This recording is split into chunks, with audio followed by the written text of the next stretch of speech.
Welcome this week to the theme of religion of responsibility. Um, it is going to be followed in a little while by the science of spirituality. So I think those are nice counterbalances to one another. And our speaker for this week is one who spoke to us on one of our very first GEMS meetings ever. It's Robin Shepherd. And Robin Shepherd has a really wonderful background. She has a rather eclectic background that features very strongly. I think it was her grandfather who is a Quaker. And so some of her most cherished principles, I think, come from, his influence. And the Quakers, as you know, are very peaceful people, and they tend to be a very tolerant, open-minded people. She is somebody who loves and has studied literature quite a bit, and it turns out she and I have some of the same favorites. So, of course, I really approve of her taste in literature. And when I knew we had this topic of the religion of solid responsibility coming up, it just seemed like this is something that could really well be covered from a literary tradition. So she and I talked it over, and we both have an admiration for Charles Dickens. And I'm going to let you hear from her a little bit why he seems so well to exemplify this idea of the religion of responsibility. So without further ado, I put you in Robin's very capable hands. Thank you so much, Renee. Thank you for everybody joining to have a discussion about books, as well as the things that lead our minds down different paths as we read them. Renee mentioned my grandfather, and as I age, I realize how much of an impact he's had on my life. He was as well as being a Quaker minister, he was also a professor of philosophy. And so he always brought a wide range of different ways of looking at the world into my sphere. And I was, by about 10 years, the first grandchild. And so I got all of this attention, and I used to crawl up in his big leather chair, and he used to give me philosophy lessons. And so this is where a lot of my eclectic view of the world has come from. And I just can't thank him enough, even though he isn't here anymore. I can't thank him enough for imparting that on me. One of those things that he imparted was a love of reading. And before we dive into this excellent book, I want to just proselytize for a moment about a social responsibility of helping our generation that's coming up to appreciate long form literature. There is such a dearth of interest in long form literature right now amongst younger people because of shortening attention spans and a lot of visual media and a lot of different things. And so much so that I've been reading articles about universities having to change their curriculum because college students can't handle reading a full book or multiple full books in a semester. They can only handle snippets, and that just makes me so sad. So I'm enjoying reading on the go now. A lot of my literary consumption is by audiobook, and so I would highly recommend that, as well as reading for pleasure in other ways. And if you have folks who are in your orbit who are young, grandchildren or nieces and nephews, or people who are in your sphere, read alouds are just fantastic, and just ways to continue to inspire people to make those pictures in their mind's eye versus waiting for it to come out in the movie, which is unfortunately what my kids often tell me. So yeah, they're older now, but yeah. So I'll get off my literary high horse, I guess, from that.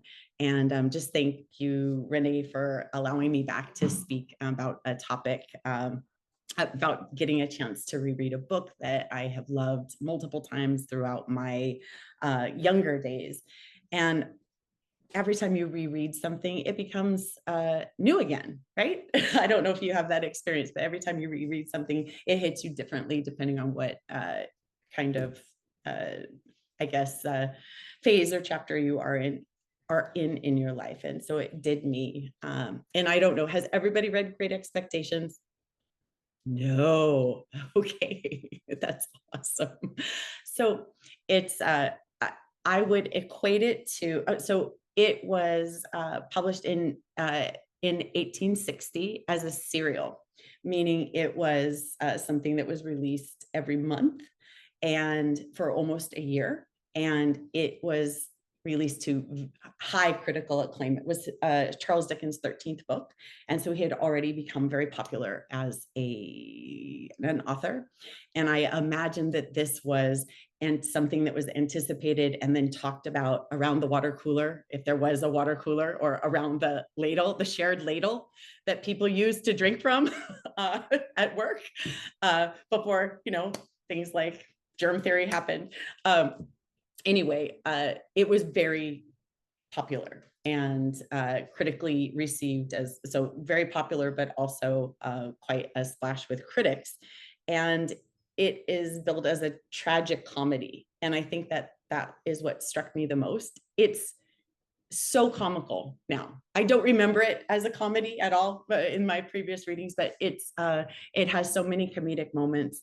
And I had forgotten that Charles Dickens is such an alliteration master about the words that he chooses, about the names that he chooses, almost with a Roald Dahl quality.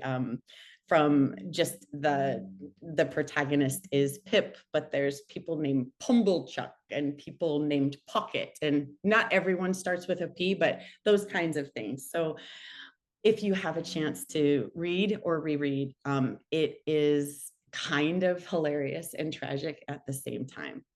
It is also semi-autobiographical, which I did not realize. And so a lot of the moments of Pip growing up, so it's a coming of age story from the time, it really follows a period of time with this plucky orphan, Pip, from about 7 years old to about age 23. And a lot of the tropes that we have in literature as well as in media tend to come from Charles Dickens. So we have the plucky orphan. One of the reasons we have him is because there's been plucky orphans abounding in Charles Dickens literature. We have the prototypical stuffy aristocrats that are barren of social niceties but rich. We have all of these kinds of things, and probably people have heard of Miss Havisham. She's the one that people remember because she is this jilted old woman who's very wealthy, but was her heart was broken a long time ago, and she just sort of withers in her wealth and decay. So just a quick synopsis about the book itself. It is a book that everything ties up in a nice little bow, which I love. I didn't realize, I also don't mind it when things stray off, but boy, does everything relate back to everything else. And boy, do you have unexpected twists and turns. And so the book follows this orphan named Pip, who is raised by his much older sister and her husband, who's a blacksmith. And they're both named, the blacksmith and his wife are both named Joe. And Pip has a bit of a hard upbringing with his older sister because she feels compelled to be heavy-handed and a disciplinarian. And I think she feels the responsibility to make him a good boy. And Joe, who is a blacksmith and not well educated, is just the yin to her yang, and is the one that Pip relates to. Is he's kind, he learns the value of just good comradeship and moral fiber and creating harmony in a home, and all of these, just this goodness about this man who doesn't have a formal education at all. And it's a little bit of a counterbalance to the harshness of his sister. In the first part of the book, he's out in a graveyard paying respects to his parents and his siblings who've passed away at night, which is odd for a 7-year-old to be out in a graveyard at night paying respects to his family, but he was. And he happens upon an escaped convict from a ship that had just been moored offshore. And this seedy character impresses upon him that he must steal food and a file so he can file out of his shackles, or he's going to come back and haunt him and beat him up. And so Pip does this. He steals food.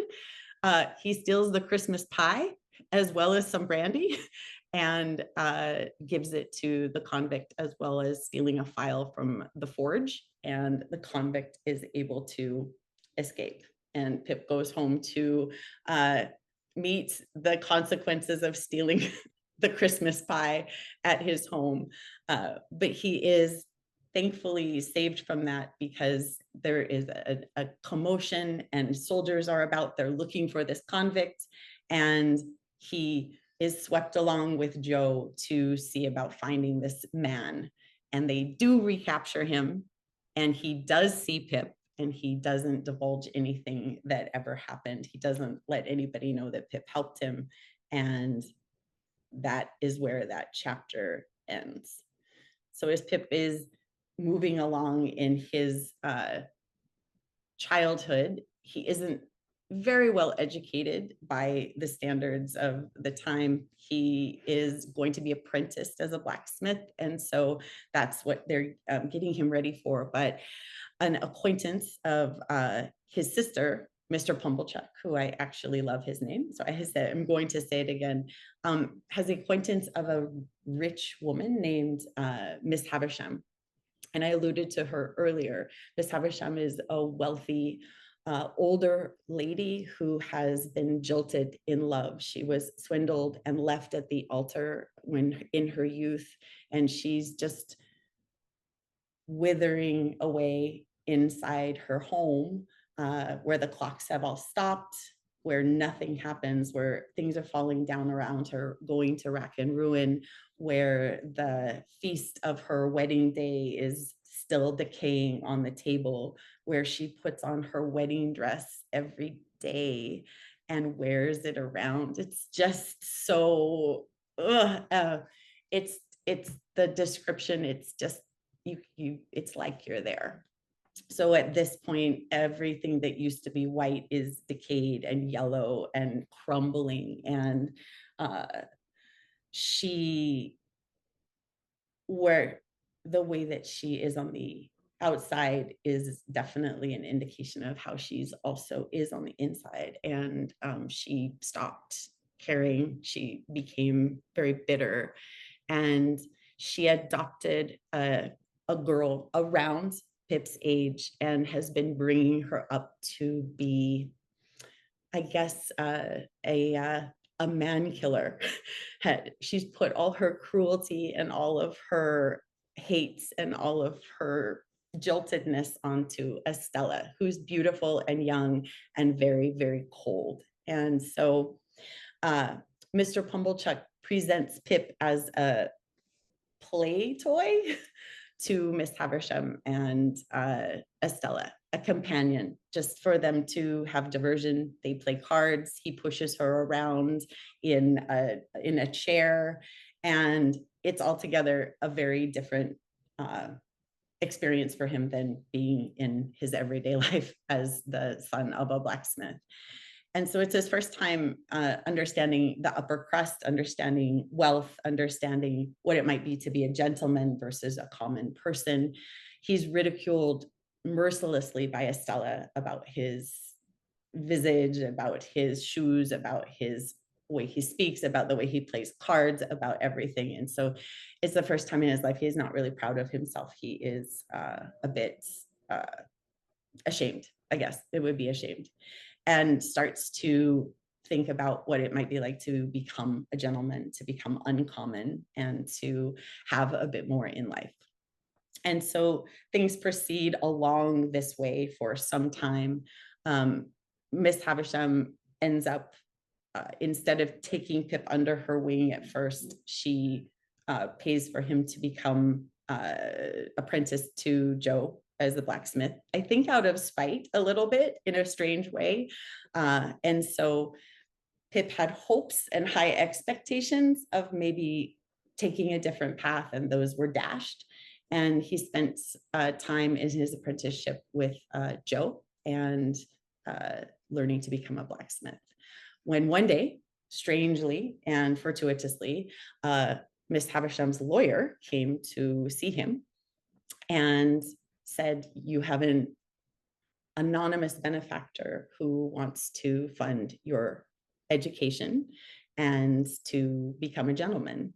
And he assumes that it's her. He assumes that it's Miss Havisham. And he even goes to see her to thank her. And she doesn't mention that maybe it's not her.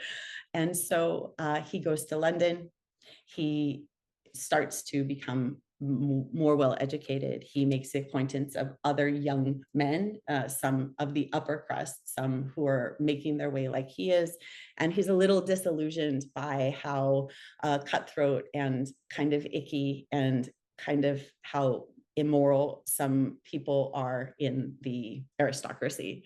And I think that Charles Dickens was certainly a social critic of his time. He was definitely critical of class, and he was definitely critical of a lot of the ways of English society at the time, and definitely didn't hold back with his characterizations of that, which again, almost trope-like, still show themselves up of like the rich, cruel boy at school is something that came from Charles Dickens as well. And so as time moves along, different things happen to Pip that disillusion him as far as becoming a gentleman, but he's still on his path. He's still making his way. He discovers he's still in love with Estella, and he wants to marry her because he is now becoming a gentleman, but she already has her sights set on the rich, cruel boy at school. And so his hopes are dashed from that. He ends up he ends up coming back home to Kent from London, and discovering that Miss Havisham was not his beneficiary, or was not his benefactor at all this whole time, that it was actually the convict who he helped all those years ago. And the convict, his name is Abel Magwitch, and he was recaptured, sent off to New South Wales, which we now know as Australia, made a fortune there. He escaped and became a free person, made his fortune in Australia, and did it for Pip. Pip was always his kind of shining star, and that kind of North Star of being a better person. And so when it came to light that it wasn't Miss Havisham, that it was Magwitch, this criminal, this scary graveyard guy that was his benefactor, things definitely took a turn. Things definitely got strange. Magwitch came back to London to declare himself to Pip, and by being in London, he was actually in danger of becoming recaptured. Through a series of events, he did become recaptured, and eventually was imprisoned, and eventually died in jail. But during that time, Pip was able to know him better, know him as a person, even though a criminal, even though outside of the law, even though scary in their first meetings, this person who had been steadfastly dedicated to his well-being and his welfare. And so from that point, he was no longer, because Magwitch was recaptured, he didn't have the money anymore to help Pip. And so Pip was no longer a gentleman, no longer able to fund his lifestyle. And he had a lot of debts. And he basically, from all these great expectations and from all of this moving towards becoming a gentleman, moving towards more social responsibility, that all came crumbling down. And the person who came to his aid was Joe, the blacksmith. And without any kind of concern for the fact that Pip had turned his back on him a bit as being uneducated and common and poor and not of the upper crust, he took him back. He nursed him back to health. He paid his debts. And moral of the story, Pip was able to, I think, understand a bit more about what it meant to be a responsible person, not just in the aspect of wealth, not just in the aspect of trappings and material well-being, but in the soul, as well as just in the goodness of someone's heart. So kind of paraphrase that a bit. There's a lot of ins and outs and twists and turns, and people end up being people's children that we didn't realize, and people end up being the enemy. There's a lot of things, but that's the gist, and it's pretty interesting and involving.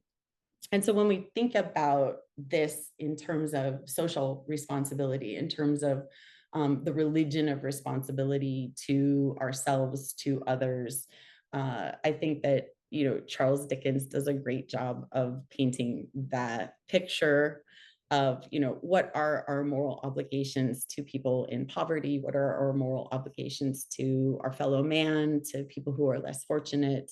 And one of the things that I thought was very interesting is that during Charles Dickens' time, social responsibility or collective responsibility was largely seen as something that fell back on wealthy individuals, and that your moral obligation as a wealthy person was to help those who were less fortunate.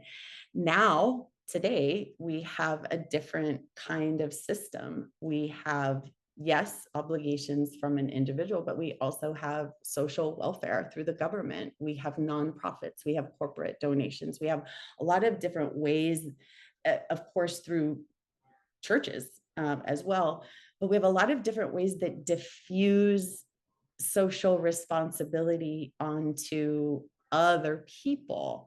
And I guess one of the things that is interesting to me is how does that change our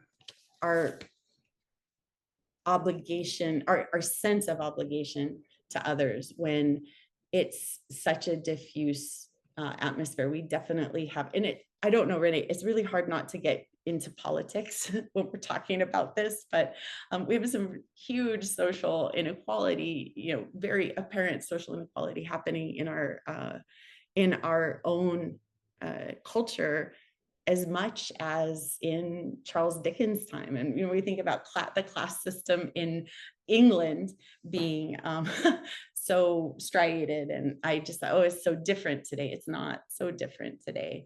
And so I guess here's a first question for us to think about, and I wrote it down, so we'll just read it. In Dickens' time, charity and personal philanthropy were the primary ways that people helped the less fortunate. How does that compare to today's structures of social welfare, nonprofits, and corporate responsibility? So we'll just open that up, see what people think about that, or to comment on any other aspect that that came to mind. Thank you so much, Robin. Yeah. We have Roger here. This Hi, is Roger. somebody who has lived religion of responsibility. He's somebody who has been part of almost every major religion on earth over the course of his life, and he has always been dedicated to social responsibility through all of it. So I'm glad you're here, Roger. I was wondering, Robin, if we could start even just a little bit further back by looking at this word of religion. And I haven't had a chance to look it up recently, but I think it comes from a root word, religere, or something like that. And this word lig has to do, I think, with like ligament. It has to Like do with connecting. If you say to align something, it's to line things up between things. And so I think that religion has something to do with like to bind back oneself yet again.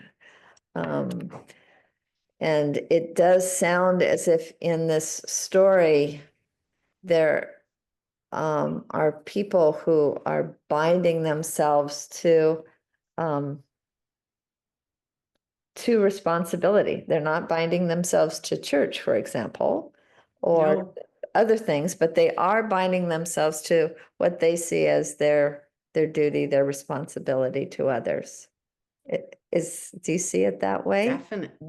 Definitely. And even a little angle that I didn't go into was Pip, when he was solvent, was able to help a fellow student and a friend to try to get a certain kind of employment that would, help him in his life and in his prospects. And he paid for that in secret. Right. And a lot of things here are done in secret, and that isn't for glory or recognition. It's for the satisfaction of actually truly helping a person. And so that thread of like, yes, binding back, the convict Magwitch bound himself back to Pip in a way because he knew he needed to repay, but also Pip was binding himself back to the convict because he was providing that energy, that move forward, right? That momentum. And certainly there's examples in this book of in this story of binding in a way that is not moral, in a way that is transactional, and in a way that is quid pro quo, and in a way that is there to a certain degree. But the shining examples are of Pip and Joe, of Magwitch and Pip, of another character who I didn't talk about a lot is a woman who comes into Pip's life. She's sort of a schoolmate of his when he is working as a blacksmith, or in his younger days. And she's very clever, and she picks things up. She's just like that natural kind of, what do they call those people? Polymath. She's just a polymath person. Like, she just picks up everything in her environment and makes it better. And he gravitates towards her and thinks that she's so special and understands her value, but at the same time she's common. And so, he feels that pull towards her, but the pull away from her as well. And I kind of, in looking at this, to your main question, I look at it, there's like a monetary pulling, there's an obligation or a time, dedication, devotion, service, kind of a pulling. And then there's also an energetic pulling. And when I mean energetic, the way that I wrote it down is that the connections and relationships in this story are either promoting harmony together, or they're promoting discord, and they're promoting people either helping you feel better about yourself, about others, or helping you feel worse about yourself and others. And Joe and Biddy and Megwitch, the people who some are fostering discord, but also binding back at the same time. And so maybe that's something to talk about. There's monetary giving and ligature lining or aligning. There's service and time spent together. And then maybe there's this idea of energetic exchange that can be even smaller, and the way that we make other people feel and the way that other people make us feel is a kind of religion and a kind of responsibility. Mm-hmm. Yeah.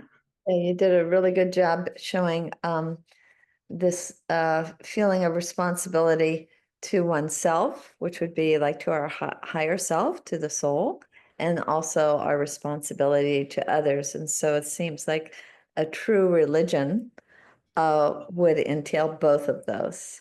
Both of those things, for sure. Yeah. Yeah. Well, let's open it up. Let's see what people have to say.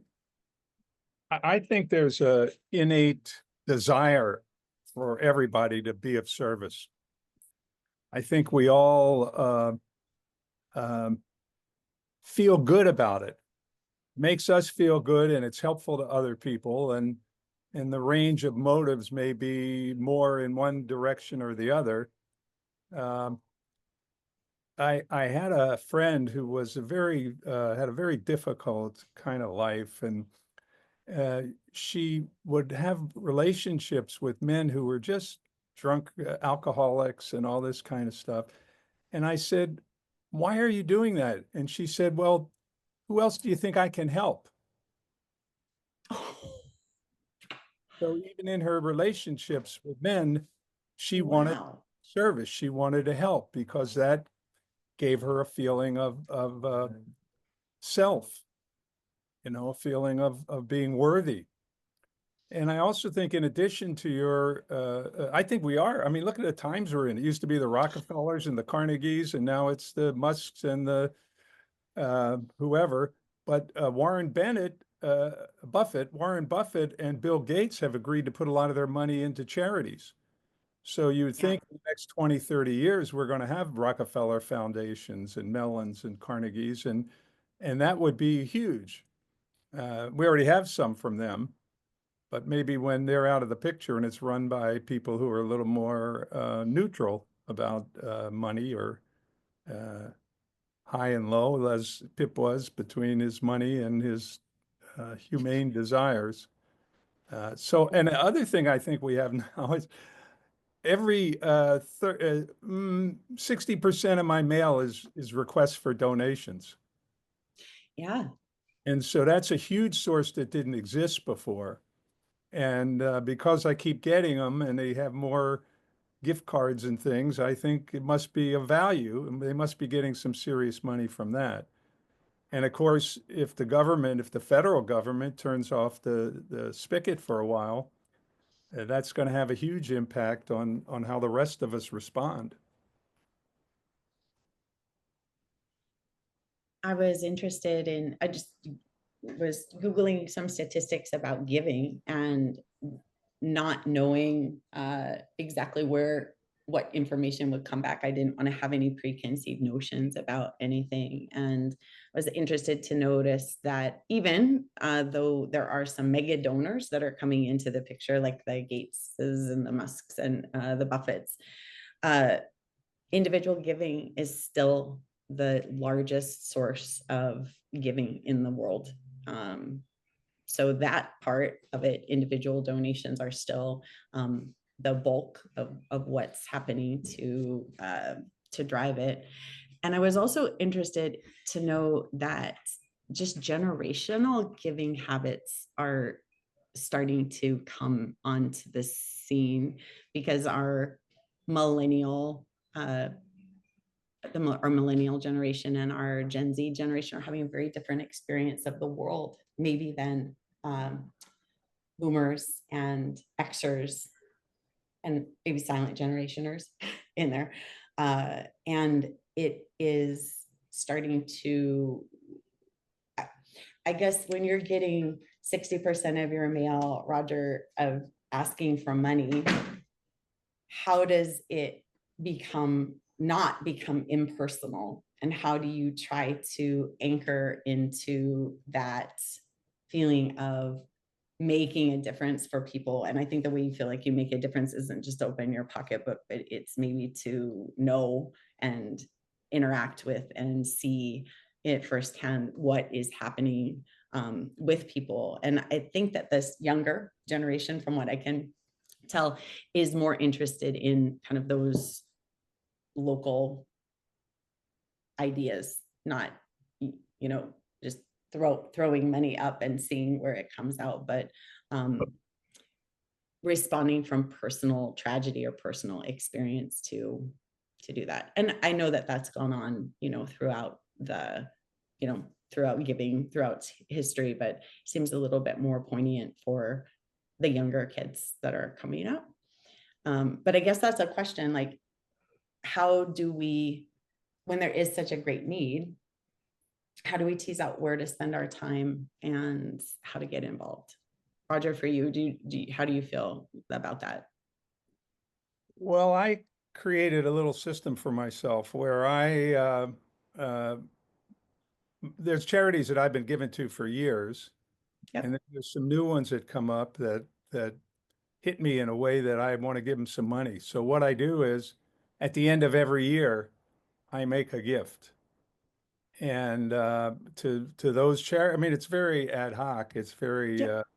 there's nothing scientific about it, except that this felt like a charity I'd be willing to support. And then I just throw the rest of the mail in the trash because you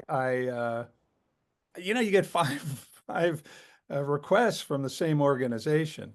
So that's been kind of my pattern. And, I end up with, I don't know, 20, 25 charities. I see they're raising the number, they used to be, $10 or $25. Now it's like 50 or 100 at the beginning where they say, give this amount or something else. So there's one other thing. I don't want to monopolize the conversation, but I did want to tell you this. In the Jewish religion, there's a hierarchy of giving. So the highest, best way to give is to give anonymously to someone you don't know. You just put the money out there through some other organization and they use it the way they want to. The Very next interesting. is to give anonymously to someone you do know. And then the next is to give anonymous. No, I think you just give to somebody that you think is appropriate for that. And so And they know. Yeah. they know. And so you get merit based on how you do that. But you mentioned that people giving anonymously, and that's the highest way to do it. Not taking credit for yourself. Exactly. And just being very magnanimous, altruistic. I was just thinking, Go ahead, Diane. Go ahead, Dan. I was just thinking of the three ways that you were saying, energy, giving, service, and then money. And I think that what you said, Renee, is really important because our responsibility is to listen deeply inside of ourselves and take care of ourselves so that we do give from an open heart.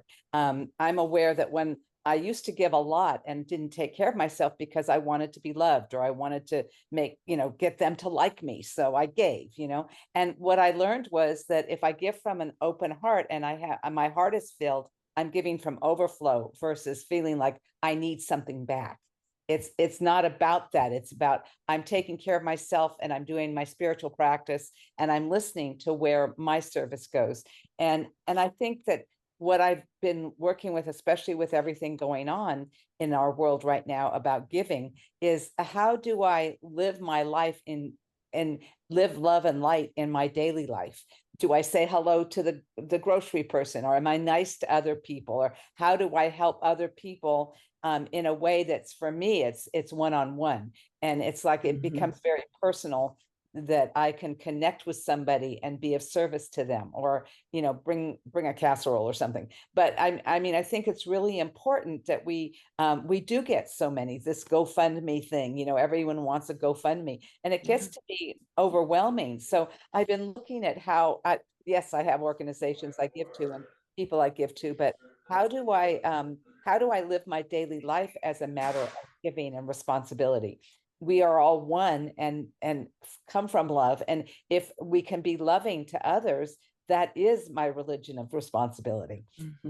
Loving myself and loving others. But what does that look like? And I think we each need to pray and ask God to help us understand, where am I needed and what's important, because the need is so great. And especially with everything going on right now, it's like, it's totally overwhelming. And I can get caught in the fear and the despair. And I don't want to live my life like that, because I'm adding, to me, that's part of my religion of responsibility, is not adding that fear to the world. And yes, I want to be responsible. I want to know what's going on, but I don't want my life to live like that, because I'm adding more of that. I really want to give more love and joy and to feel grateful for what we have in our lives. So my religion of responsibility is really taking care of myself and then giving to others from that place of a full heart, and being aware of where am I being called to give. And that's in different times of my life. It's been in different ways. That's so well said. And that idea of feeling like you're giving from obligation, or you're giving because you're moved to, that when you give because you're moved to do so, it's just like, there's almost no better feeling, right? Than that, just, I must do this because this is, you know, it's like a magnet that's pulling you towards that other person or that other thing. And it just almost like pops into your mind. Like, I don't know if this is the same experience that you guys have. It's my experience. It's like almost a magnet. It's like, I must do this. And that feels like maybe listening to that feeling is part of the religion. Yeah. And I think that's what Roger was saying with his first words, that we have that innate desire That in us empathy. to be of service, to give of ourselves. And I like the way Diana said, you know, how much is enough, so to speak, and where do I draw the line? And I think about that in the context of service and energy too. And I always smile at everybody. And I remember walking around the park years ago, and I smiled at somebody, and they said, "Oh, are you that needy?" And I just thought, I thought about it, and then I thought, I just like to smile, you know. And when somebody smiles, although it makes me feel good. So what I'm trying to say is, after a while, this obligatory thing or guilt or you should do it kind of goes away and becomes part of who you are. And I think the same thing. I'm a retired lawyer, and although everybody hates lawyers, when they need one, they love them, you know. And so people call me all the time, and I try to be of service because I know certain things are easy for me and hard for them. And I really believe as you get older and your needs are less, it's easier to give things away, and particularly your time and your energy, if you will. I really agree with Roger on that too. A thought that came into mind was in when we give to somebody and the whole heart, you feel it in your heart and you feel God leading you to do that. That's the way. And one thing in the Bible where it says, don't let your right hand know what your left hand or vice versa is doing. And I think that's also our responsibility, not only to give, but to show respect to the person that you're giving, not standing on the corner shouting, hey, I gave this to you, or you owe me. And I think that's a really important thing, is to also share what we can share, but also respect who you're giving to. I've never thought of that expression in that way, that in a way, like if you thought of it from the standpoint of a personal God, you know, the giver person and the receiver person are just the right and left hands of the same one being. Right. Right. And so you're not to make a big deal of I'm giving to you. And what do you want back? It's, you know, it's giving, Right. because we are always pressured. I get the same mail all the time and I get so frustrated with it. But then I have to say, okay, God, where do you want me to give and what do you want me to do? And it's also personal. I have a niece that had heart surgery at Kapolani years and years ago. She's 16 now. And every year we give to that. And it's not, I'm just giving to Kapolani. I'm giving because I just love her so much that I want to say thank you. Yeah.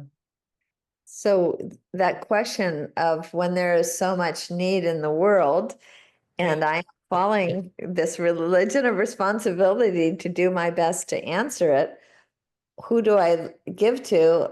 It sounds like you're saying, well, one way to know is like what naturally comes your way that you're personally drawn to contribute to. That's a great sign. Oh, this is how I can contribute, because it's come so, you know, so much in my direction, and I have this huge draw, this feeling, and you know, this is one of those times when I think that we can just trust those innate feelings. We don't have to do a lot of, you know, mental calculations about this. I love my niece. I'm so glad she's still here in the world with us. Of course, I want to give to this organization. Yeah, it's definitely, and whether you're giving money or you're giving your time or a smile, um, I've found it in, just like Roger was saying, just a smile or just to stop and recognize somebody or to say thank you, you know. That's just a big, big thing in my heart is just being kind, you know. Yeah. And sometimes people will recognize back and sometimes they won't. And so it's just take the ones you like and forget the ones you don't like. And I think in response to what Renee was saying, it's easy to feel guilty when you only give to some and not to others. But I think we really got to remember that we're doing the best we can. It's not up to us to save the world. You know, we're all part of the one, but that's our part. And we did it, and be glad we did what we did, and don't give ourselves, well, you know, that second dart for not doing enough or not being good enough. And because anytime you give anything, it's a great blessing. So appreciate what you did and let the rest go. I think Yeah. one of the things that we do in a circle, sometimes we have a red thread and we all hold on to the red thread and then we cut. So what part of the red thread is mine? I don't have to do the whole thing. If I'm kind to people around me, if that's what I'm called to do, or I'm called to pray, or I'm called to give or whatever. And I think what part is it of my red thread?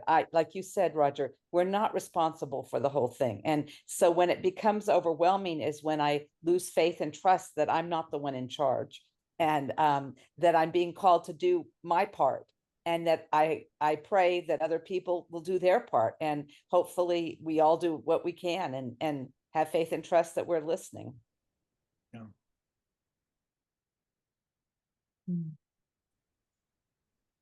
Mary, you want to add in here?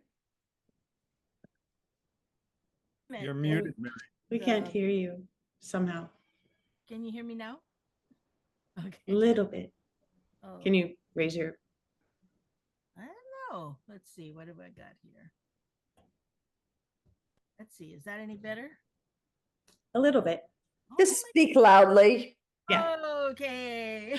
So I was thinking that what you said about family traditions, because some families that I know, they go every week, every other week, they prepare food, they take it to a beach, they take their whole family goes, the kids, the grandkids, the kupuna, and it trickles down. And one of my friends was sending out a post on Facebook asking if anybody had anything they could donate, because his nephew's wife is a teacher, and she has kids coming to her at lunchtime and asking, "Do you have anything to eat?" And I was just aghast that either the parents couldn't afford it. The kids were saying, well, sometimes they give their food to their siblings because the little ones don't have anything to eat. And it doesn't have to be a lot of money. It can, somebody was saying, yeah, just a cup of noodle, give it to a teacher. But we don't know about all these things. But the fact that his family has always been in service to the homeless and the hungry, that's how he's, his family, the kids, they all know this and they all help out. So I think it's really important that families have traditions of generosity. It can be monetary. Like you said, a smile is wonderful. How many times do we see people grumpy? I smile at them. I don't care. And if they smile back, fine. And if they don't, well, somebody said they're dry. Their life situations are such that they can't see anything happy. So we all thank you for everything, Robin and Renee and Roger and Diane and Kim. I mean, this is, we're all preaching to the choir, which is We are. because what we have, we are going to share. Amen. Mary, I want to say my oldest daughter has her whole career since she got out of college has been about feeding kids at school. And she tells me I don't know if the number's 3 million or 30 million, but there's a huge number of kids that their only decent meal they get is at school. And she's so worried now, that they're going to cut off funding to these programs. But the need is enormous. And beyond that, Glenn Keela out on the North Shore, he was a principal, and he said they kept the school, they opened the school early because they were serving breakfast to some kids who didn't get anything to eat besides that. And it's so hard for us to believe when we're not in that world, and and it's, you read about it, it's a statistic, but 3 million kids, that impacts 4 times as many people as that, and maybe more. So it's something we're going to have to think about, and maybe have to think about giving more as times change. Yeah, I was thinking the same, that maybe if some of the inbuilt social net gets that's government funded or government allowed, almost supported, for example, by us, when we make charitable gifts, we get to lower our income taxes, right? Make tax deductible donations. If those things are not as easily come by, I still don't think that that's going to stop people's impulse to want to be of service, to want to be of help. This is a religion that, for people who may not even have a working concept of God, or the kind of traditional religions, they certainly have a religion of service that makes their life feel meaningful and purposeful. And who knows, it may be even fortified if some of the built-in safety net is frayed. That religion of responsibility might help hold things together. And maybe that's something we can do, is to promote this idea that we're all connected to each other, and therefore we got to help each other. And really, this is how I look at what's going on now. There'll be a backlash to that at some point. In fact, the 60s were the most liberal period we've seen in hundreds of years. And then there's been a 40-year backlash since Reagan took over, which has created a society that's so unequal. Used to be very egalitarian. And so after this phase, maybe we'll have 40 years of realizing that helping each other is what we want to do. And maybe people will get together in groups. And so maybe we could, through the Still and Moving Center, create a group to promote the idea that when you help somebody else, you're helping yourself. And that this is what we want to do. And you see in the movies revenge and hate and all this kind of stuff. And that's not who we are. So, You know, I have to just tell you, yesterday I had the most remarkable experience. It was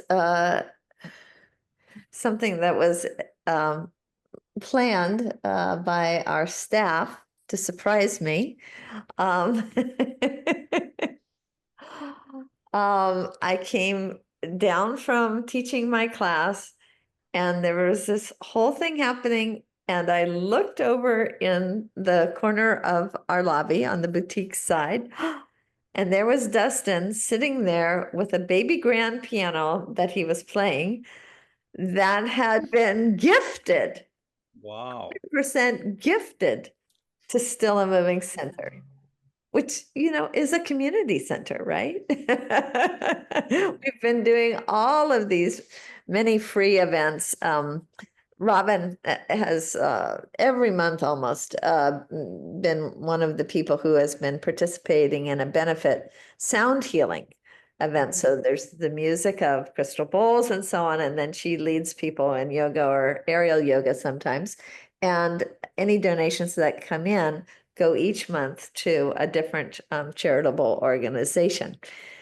And then we've been doing these open mic nights once a month for the public. Those are free, and for the love of dance parties that are free. So this idea of music and giving is something that's very alive. And look what happened. Something that's going to allow us to, you know, even give more. And so there's, That was I- great last night. I will say that piano was used many times last night at open mic. And thank you, Renee, and all the staff for putting it online for us that are on different islands and stuff. But that piano is gorgeous, and the sound is gorgeous, and everybody that sang to it, Dustin played many times. oh, yay. And I like the image that Mary gave of a family that from Kupuna all the way down to the Keiki, everybody in the family was involved in this giving, preparing food and giving it to the hungry. You know, to the extent that we're an organization that is always involved in giving in some way, we set an example that will have, you know, its own ripple effects outward. And so that's, I hope, in line with what you were suggesting, Roger. Yeah, keep thinking about it. You know, I went to Bhutan last June, where they measure gross national happiness. And I went to a 5-day conference on reimagining education through the perspective of gross national happiness. And I Perfect. need to share some of that. I have some books, and there's a whole lot of things that we've been trying to do. And you know, it ties in with this same idea, because to be happy means you find your purpose in life, and you Right. do it, and to collaborate with other people, and to be kind, and all these things.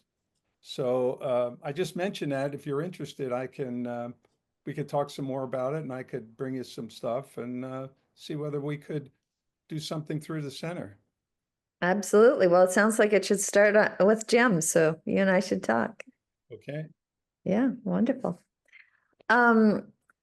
So Sharani, I don't have my almanac on me. Can you help me with next week's event? And we can present that. And meanwhile, if one of you would like to prepare to give a vote of thanks to Robin for today, which we traditionally do. Sharani, can you tell us the topic for next week that Kirk Gradine is going to cover from the Pythagorean tradition? Give me 1 minute. Sorry, connection is not the. Maybe somebody else has their almanac open and yeah, Robin? Yeah, I'll do it. No problem. Can you hear me? Yes. Now we can. Oh, okay. Are you okay? Yeah, I think the Okay. connection's a little funny. Go ahead, Sharani. I think the connection continues to be funny. Yeah, let's So- have Robin go ahead. No problem. So for next week, the topic is Shiva's dance of transformation. Do you want me to read the quote? Is that right? Yes. No, I think that's the following week, isn't it? Oh, Shiva's dance 26th. of transformation. Okay. So, okay, so tell me the following week. Kirk must be on the following week. The following week is the science of spirituality. Okay, So we there you have go. we have a Shiva interlude is what we're Yes, doing. okay. A So Shiva that- interlude. That Yeah. science of spirituality, that's kind of this nice counterbalance to the Yeah. religion of responsibility. That's going to be done by Kirk 2 weeks from today, Kirk Gradine. And he's given us many presentations, often from the Buddhist perspective, sometimes the theosophical perspective. And he's really into Pythagoras. So that's going to be very cool. He's so passionate about it. And then next week is the week of Mahashivaratri, a really important Hindu holiday. Mm. And so we have Janani Lakshmanan, born into a Hindu family of India, but here in the United States, as a matter of fact, who has become an exquisite Bharatanatyam dancer. So we've had her dance quite a bit at our Diwali celebrations. So this cosmic dance, Shiva's cosmic dance, is what Janani is going to speak with us about for next week. Okay. Would somebody like to give Robin a vote of thanks? Diana. Yeah, Robin, that was amazing. It's been many years since I read it, years and years and years. So it was nice to be reminded from the standpoint, like you said, each time we hear it or read it differently. And the discussion I thought was really good about what is responsibility, and especially during this time when so much change is happening, for us to really look at what is our responsibility and where do we come from. And I thought you did an excellent job. Thank you so much. I really appreciate it. Yes. Yes. Thank you so much for letting me be a part of it. Read to your keiki. And I just think that anytime you can go back and reread something that has tickled your fancy in the past, there are some gems there. Maybe there's some learning, some wisdom there. So don't be afraid to reread and pick up a classic that spoke to you at a different time in your life. Thank you so much, Renee. Oh, thank you so much, Robin. I am such a huge fan of the Christmas Carol.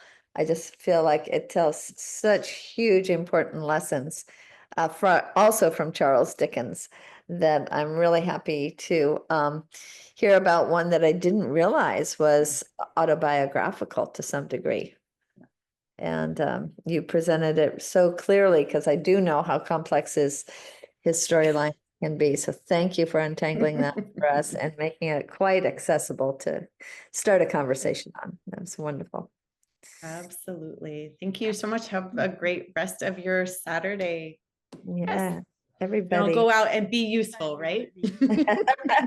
Be of service. Aloha, thank you. Aloha. Aloha. Thank you. Thanks. Thank you, Sharone, for being our co-host here. Yay, thank you. I sent some Thank you, messages in the Sharone. chat. Yes, I saw. Thank you. Aloha. Aloha.